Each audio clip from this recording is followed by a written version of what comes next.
पिछले भाग में आपने देखा कि आर्यन की मां के मना करने के बाद भी अतुल ने दरवाजा खोला और उसका शरीर खुद ब खुद बाहर की ओर खिंच गया। उसके सामने एक डरावनी औरत आ गई। अब आगे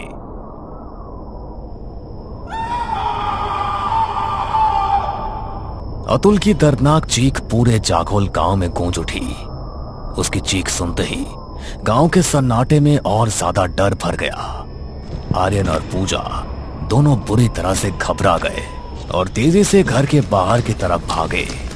पीछे से आर्यन की मां की डरी हुई आवाज गूंजी, बेटा बाहर मत जाओ। लेकिन आर्यन और पूजा ने उनकी बात नहीं सुनी और अगले ही पल घर से बाहर निकल गए। बाहर का दृश्य दिल दहला देने वाला था। चारों तरफ घना कोहरा फैला हुआ था, ठंडी हवाएं तेज से चल रही थी और सामने वही लंबा घूंघट डाले भयानक औरत खड़ी थी। उसके उल्टे पैर मिट्टी पर घिसट रहे थे। उसकी भारी पायलें सन्नाटे में डरावनी आवाज कर रही थी। आर्यन और पूजा डर से कांपने लगे। तभी ठंडी हवा का एक तेज झोंका उठा और उस घूंघट वाली औरत का घूंघट हवा में उड़ गया। अगले ही पल उसका सड़ा हुआ भयानक चेहरा पूजा के सामने आ गया। उसकी पीली आंखें अंधेरे में चमक रही थी। लंबे नुकीले दांतों से सड़ी हुई बदबू निकल रही थी। यह दृश्य देखते ही पूजा की दिल दहला देने वाली चीख रात के सन्नाटे को चीर गई। अगले ही पल एक भयानक धमाका हुआ, भाग, और वो डरावनी औरत कोहरे में गायब हो गई। पूजा की आंखों के आगे अंधेरा छा गया और वो बेहोश होकर जमीन पर गिर पड़ी। आर्यन तेजी से अतुल की तरफ भागा, लेकिन अगले ही पल उसके कदम वहीं रुक गए। अतुल की सांसें थम चुकी थी। उसकी आंखें फटी हुई थी। ऐसा लग रहा था मानो मरने से पहले उसने कोई बेहद खौफनाक दृश्य देखा हो। कुछ देर बाद आर्यन की मां और पिता भी बाहर निकल कर आ गए। बेटा मैंने तुझसे कहा था कि यहाँ मत आना। जिस बात का डर था वही हुआ। वो घूंघट वाली तेरे दोस्त को तुझसे छीन कर ले गई।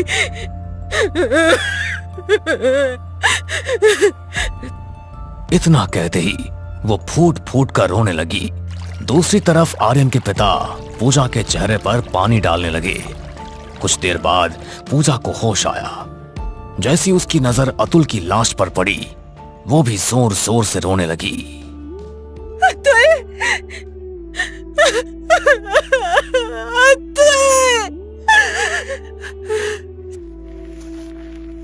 धीरे धीरे गांव वालों ने अपने घरों के दरवाजे खोलने शुरू कर दिए। डर से कांपते हुए लोग बाहर निकलकर अतुल की लाश को देखने लगे।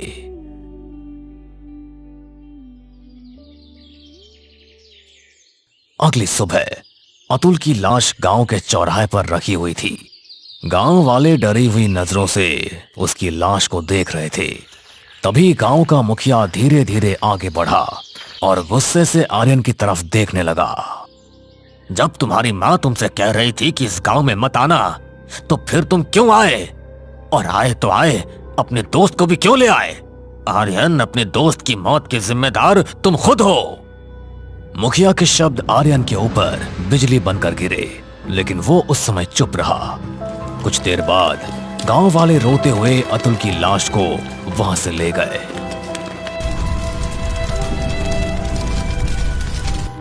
आर्यन पूजा को लेकर घर वापस आ गया। पूजा अब भी सदमे में थी। वो फूट फूट कर रोने लगी। काश मैं तुम्हारी माँ की बात मान लेती तो आज हमारा दोस्त अतुल जिंदा होता। आखिर कौन थी वो भयानक औरत? आर्यन की आंखों में आंसू भर आए। उसने अपने आंसू पोंछे और अपनी मां की तरफ देखने लगा। जो भी है मैं उसे खत्म कर दूंगा। उसने मेरे दोस्त की जान ली है, मैं उसे नहीं छोड़ूंगा।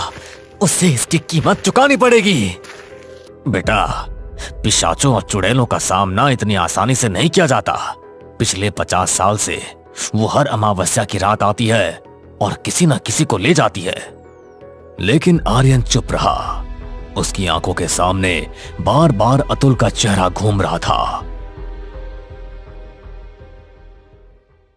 अगली सुबह आर्यन अपने घर के बाहर चुपचाप बैठा हुआ था। तभी गांव की एक बहुत बूढ़ी औरत लाठी टेकते हुए वहां पर आई। वो आर्यन के पड़ोस में रहती थी।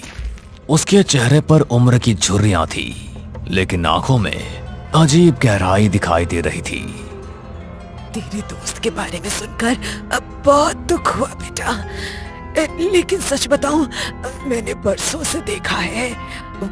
वो घूंघट वाली आती है और गांव वालों की जान लेकर चली जाती है, लेकिन किसी गांव वाले की हिम्मत नहीं होती कि अगले दिन उसके बारे में बात भी करे। कल मैंने तेरी और तेरी माँ की बातें सुनी थी। तू उसे खत्म करने की बात कर रहा था। हाँ, और मैं अभी भी अपनी बात पर कायम हूं, लेकिन समझ नहीं आता मैं शुरुआत कहां से करूं। बूढ़ी औरत धीरे धीरे आर्यन के करीब आई। चाखोल गांव की पहाड़ी पर एक अघोरी रहते हैं। वो बहुत शक्तिशाली है। तुझे जाकर उनसे मिलना चाहिए। मैंने गांव के मुखिया और बाकी लोगों से भी उस साधु के बारे में कहा था, लेकिन ये गांव वाले कायर हैं, डरपोक हैं। लेकिन तू डरपोक नहीं लगता। इतना कहकर वो बूढ़ी औरत वहां से चली गई। आर्यन काफी देर तक गहरी सोच में डूबा रहा। उसके दिमाग में बार बार अतुल की मौत और घूंघट वाली स्त्री का भयानक चेहरा घूम रहा था। कुछ देर बाद वो धीरे धीरे उठकर घर के अंदर चला गया। शाम का समय हो चुका था। पहाड़ों के पीछे सूरज डूबने लगा था और जाखोल गांव पर फिर से ठंडी वीरानी उतरने लगी थी। तभी आर्यन पूजा के पास आया। चलो मेरे साथ। पूजा ने हैरानी से उसकी तरफ देखा, लेकिन कुछ नहीं पूछा।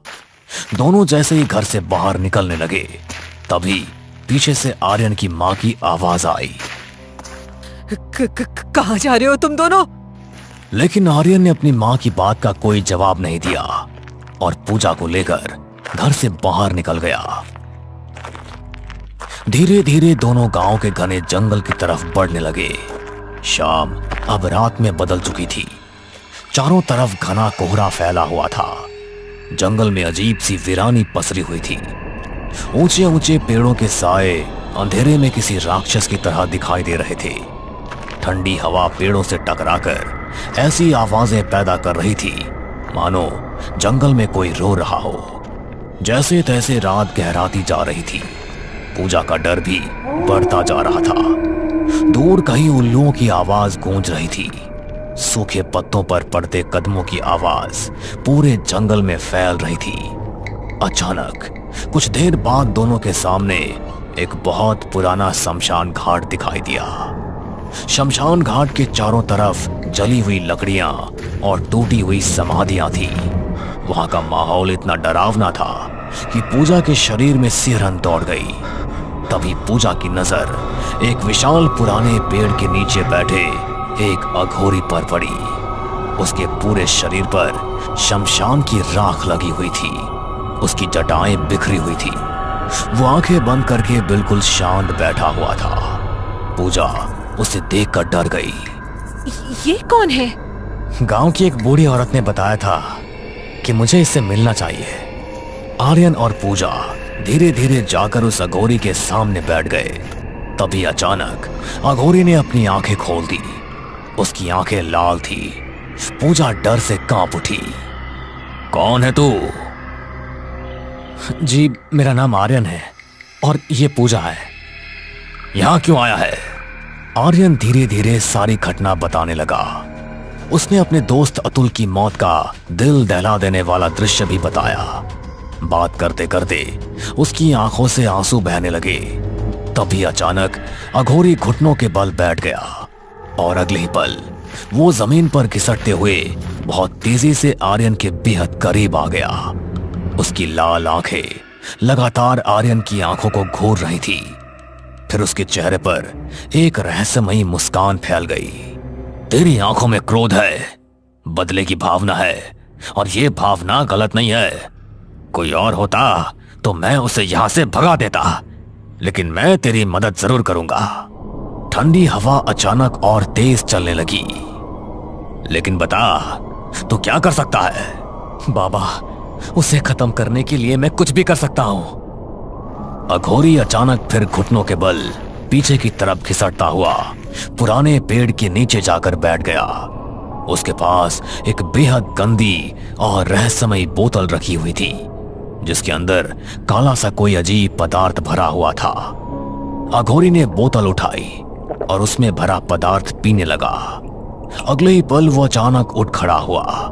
फिर वो पेड़ के चारों तरफ चक्कर लगाने लगा। उसका शरीर अजीब ढंग से हिलने लगा। वो किसी पागल इंसान की तरह डरावना नृत्य कर रहा था। पूजा ये सब देखकर बुरी तरह से डर गई। कुछ देर बाद अघोरी अचानक शांत होकर जमीन पर बैठ गया। फिर वो भारी आवाज में बोला, जानता है वो घूंघट वाली स्त्री कौन है? तेरे ही गांव की ठकुराइन, जिसकी 50 साल पहले मौत हो चुकी है। वो बदला ले रही है। ये सुनते ही आर्यन और पूजा दोनों चौंक गए। बदला? लेकिन किससे बदला ले रही है? अचानक अघोरी जोर जोर से हंसने लगा। उसकी डरावनी हंसी पूरे जंगल में गूंज उठी।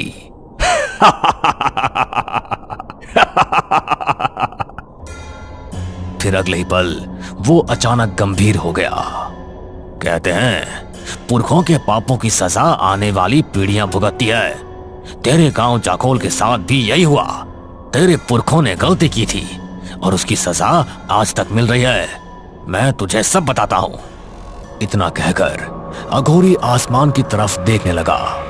ऐसा लग रहा था मानो वो किसी बहुत पुरानी याद में खो गया हो।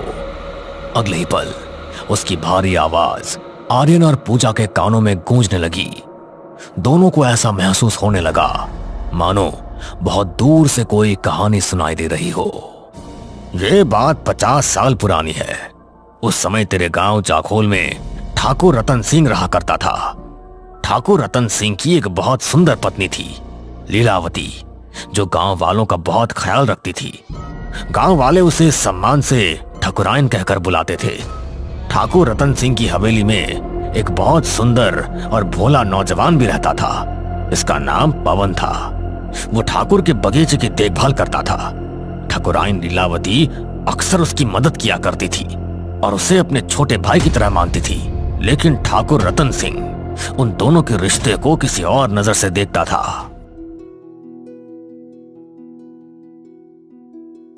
जाखोल गांव में ठाकुर रतन सिंह की एक बहुत बड़ी हवेली थी। हवेली के बाहर एक सुंदर बगीचा था, जहां रंग बिरंगे फूल खिले रहते थे। उसी बगीचे में ठाकुर रतन सिंह की पत्नी लीलावती खड़ी थी। वो हमेशा लंबे घूंघट में रहती थी। उसके सामने पवन नाम का एक सुंदर नौजवान खड़ा था, जो हवेली की बगीचे की देखभाल करता था। तुम्हारी माँ की तबीयत कैसी है पवन? जी ठाकुराइन, अब ठीक है। अगर आप समय पर मेरी मदद नहीं करती तो मैं अपनी माँ का इलाज कभी नहीं करा पाता। तभी वहां ठाकुर रतन सिंह आ गया। मैंने तुमसे कितनी बार कहा है, मुझे तुम्हारा पवन से बात करना बिल्कुल पसंद नहीं है। उसने गुस्से से पवन की तरफ देखा। यहां से दफा हो जा, और दोबारा अगर हवेली के आसपास भी दिखाई दिया ना तो तू जानता है कि मैं क्या कर सकता हूं। पवन डर गया और तुरंत वहां से चला गया। ठाकुर रतन सिंह गुस्से में हवेली के अंदर चला गया। कुछ देर बाद लीलावती भी वहां आ गई। आपको क्या हो गया है? तुम्हारे और पवन के बीच कुछ चल रहा है। तुम्हें क्या लगता है मैं बेवकूफ हूं? हाँ? ये सुनते ही लीलावती को भी गुस्सा आ गया। मैं सब कुछ बर्दाश्त कर सकती हूँ, लेकिन अपने चरित्र पर उठी उंगली बिल्कुल बर्दाश्त नहीं कर सकती। गांव वालों की मदद करना और मेरे मना करने के बावजूद भी पवन की मदद करना आखिर किस बात का संकेत है? मैंने फैसला कर लिया है, अब मैं तुम्हें बर्दाश्त नहीं कर सकता। मुझे दूसरी शादी करनी है। तुम यहां से निकल जाओ। ये सुनते ही लीलावती पूरी तरह से चौंक गई। आप मुझे किस आरोप में अपने जीवन से निकाल रहे हैं? ठाकुर रतन सिंह मुस्कुराया। मैं तुम पर सीधा आरोप लगा रहा हूं लीलावती। तुम एक चरित्रहीन औरत हो। अगर तुम सच में पवित्र हो तो जाओ, गांव में किसी एक आदमी को लेकर आओ जो तुम्हारी पवित्रता की गवाही दे सके। लीलावती की आंखों में आंसू आ गए, लेकिन वो मुस्कुरा दी। आपको क्या लगता है मैं ऐसा नहीं कर सकती? पूरा गांव मेरे पक्ष में गवाही देगा। सब जानते हैं मेरा स्वभाव कैसा है, सब जानते हैं मैं कैसी हूँ। इतना कहकर वो गुस्से में हवेली से बाहर निकल गई। लीलावती के जाते ही ठाकुर रतन सिंह ने अपने नौकर बलदेव को इशारा किया, जाओ पूरे गांव में ऐलान कर दो, अगर कोई भी लीलावती के पक्ष में गवाही देने हवेली में आया तो उसका अंजाम अच्छा नहीं होगा। बलदेव तुरंत वहां से चला गया। कुछ ही देर में पूरे गांव में ठाकुर का आदेश फैल चुका था। गांव वाले पहले से ही ठाकुर से डरते थे। उसका आदेश सुनते ही सबके अंदर डर बैठ गया। डर इतना बढ़ गया कि लोगों ने अपने घरों के दरवाजे बंद कर दिए। लीलावती पूरे गांव में घूमने लगी। वो हर घर का दरवाजा खटखटाती रही, लेकिन कोई दरवाजा नहीं खोलता। सुबह से लेकर शाम तक वो गांव के हर घर के सामने दस्तक देती रही, लेकिन डर की वजह से कोई भी बाहर नहीं आया। धीरे धीरे लीलावती की आंखों से आंसू बहने लगे। गांव वालों, मैंने हमेशा तुम्हारी मदद की, आज मुझे सिर्फ तुम्हारी गवाही चाहिए। मुझ पर ऐसा आरोप लगाया जा रहा है जो पूरी तरह झूठ है। क्या तुम में से कोई भी नहीं जो मेरी पवित्रता की गवाही दे सके? क्या तुम में से कोई भी नहीं जो ये कह सके कि ठाकुराइन गंगा की तरह पवित्र हैं? लेकिन पूरा गांव चुप रहा। किसी ने भी दरवाजा नहीं खोला। आंखों में आंसू लिए लीलावती वापस हवेली पहुंची, लेकिन हवेली के बाहर ठाकुर रतन सिंह पहले से ही खड़ा था। किस अधिकार से तुम वापस आई हो? क्या गांव में ऐसा कोई भी नहीं मिला जो तुम्हारी पवित्रता का गवाही दे सके? लीलावती रोने लगी।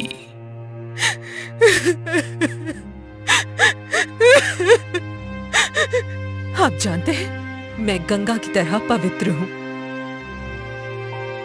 ठाकुर रतन सिंह मुस्कुराया। अच्छी तरह से जानता हूं, लेकिन जब ठाकुर किसी को अपने जीवन से निकालने का फैसला कर लेता है तो वो करके रहता है। अब तुम मुझे पसंद नहीं हो, निकल जाओ यहां से। मुझे अब नई दुल्हन की तलाश है।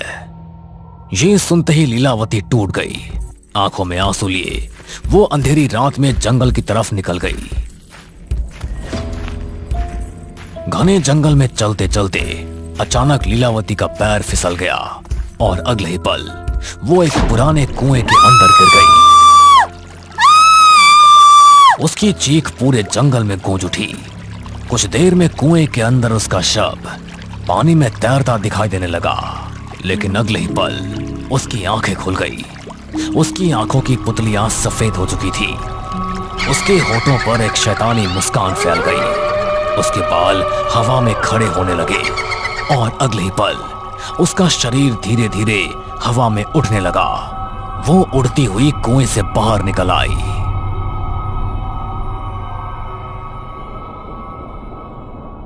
अघोरी की कहानी खत्म होते ही आर्यन और पूजा दोनों चौंक गए। तो क्या वही ठाकुराइन आज घूंघट वाली बन चुकी है? हाँ, उसने मदद के लिए गांव के हर घर का दरवाजा खटखटाया था, लेकिन किसी ने भी उसकी मदद नहीं की थी। जिस कुएं में वो मरी थी वो एक शैतानी कुआं था। मरने के बाद उसकी आत्मा को शांति नहीं मिली, वो प्रेत बन गई। क्या उसका अंत किया जा सकता है? हाँ, लेकिन उसके लिए तुझे मौत का सामना करना होगा। अघोरी ने पास रखी शमशान की राख उठाई और आर्यन के हाथों में रख दी। इस लड़की को लेकर उस कुएं के पास चला जा, वो यहाँ से ज्यादा दूर नहीं है। रात के अंधेरे में तुझे उस कुएं में उतरना होगा। वो घूंघट वाली औरत तुझे वहीं मिलेगी। तुझे डर का सामना करना होगा और बिना डरे ये शमशान की राख उसके माथे पर लगानी होगी, तभी उसे मुक्ति मिल पाएगी। ये सुनते ही पूजा डर गई। आर्यन, मैं तुम्हें नहीं जाने दूंगी। पूजा, मैं जाऊंगा और तुम भी मेरे साथ चलोगी। जब तक उसका अंत नहीं करूंगा मुझे चैन नहीं मिलेगा। दिन रात मेरी आंखों के सामने अतुल का चेहरा घूमता रहता है। उसकी कोई गलती नहीं थी पूजा, फिर भी उसने उसे मार डाला। इतना कहकर आर्यन ने शमशान की राख उठा ली। कुछ देर बाद आर्यन और पूजा जंगल के बीच बने उस प्राचीन कुएं के पास पहुंच गए। कुएं के अंदर से अजीब और गरीब आवाजें आ रही थी। ऐसा लग रहा था मानो कुएं के अंदर कोई रो रहा हो। ठंडी हवाएं तेज हो चुकी थी। पूजा डरते हुए आर्यन की ओर देख रही थी। अभी भी समय है आर्यन, मत जाओ। मुझे डर का सामना करना होगा पूजा। इतना कहकर वो सीधे कुएं के अंदर कूद गया। अगले ही पल वो कुएं के गहरे पानी में जा गिरा। चारों तरफ घना अंधेरा था। तभी अचानक पानी के अंदर हलचल होने लगी। धीरे धीरे वही घूंघट वाली स्त्री पानी के अंदर से बाहर निकलने लगी। कुएं के अंदर तेज ठंडी आंधी चलने लगी। उसका भयानक चेहरा आर्यन के सामने आ गया। लेकिन इस बार आर्यन नहीं डरा। उसने तेजी से शमशान की राख उठाई और सीधे उसके माथे पर लगा दी। अगले ही पल घूंघट वाली ठकुराइन दर्द के मारे चीखने चिल्लाने लगी। उसका शरीर धीरे धीरे धुएं में बदलने लगा। कुछ ही पलों में उसका पूरा शरीर धुएं में बदलकर हवा में गायब हो गया। कुएं के अंदर अचानक शांति छा गई। ये देखकर पूजा की आंखें फैल गई। वो तुरंत कुएं के अंदर झांकने लगी। आर्यन, तुम ठीक तो हो? पूजा, मुझे बाहर निकालो। पूजा इधर उधर देखने लगी। तभी उसकी नजर एक विशाल पेड़ पर पड़ी जिसकी मोटी बेलें नीचे लटक रही थी। उसने जल्दी से एक मोटी बेल तोड़ी और कुएं के अंदर फेंक दी। इसे पकड़ लो। आर्यन ने बेल पकड़ ली। पूजा पूरी ताकत लगाकर उसे ऊपर खींच रही थी। कुछ देर बाद आर्यन कुएं से बाहर आ गया। पूजा ने राहत की सांस ली और तुरंत उसे गले लगा लिया।